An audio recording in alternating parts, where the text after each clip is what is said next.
বক্তিয়ার খেয়েছি বলে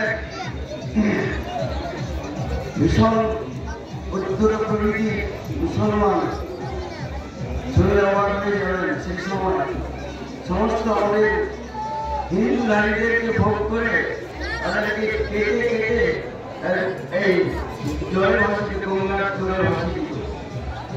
এক নিষ্ঠুর ছিল তারা।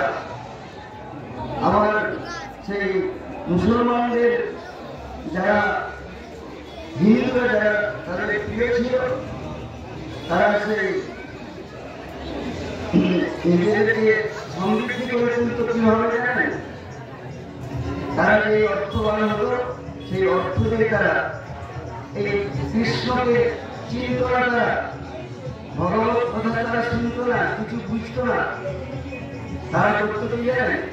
শুনলে অবাক হয়ে যাবেন। একটা বিড়াল আর একটা বিড়ালের সঙ্গে বিবাহ দিয়ে তাদের জন্য লক্ষ লক্ষ টাকা খরচ।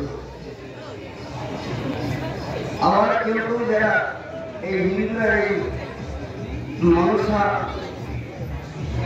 শীতলা, কালী এবং এই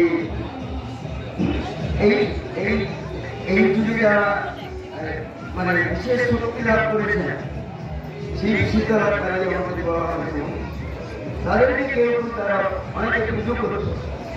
তাও যদিও পুজো করত, সেই পুজোর সময় তারা কিন্তু সেই অমৃত কিছু গ্রহণ করত, তারপর নানা রকম বলি দিত এবং যে মা ভবানীর সে খাবার দিয়ে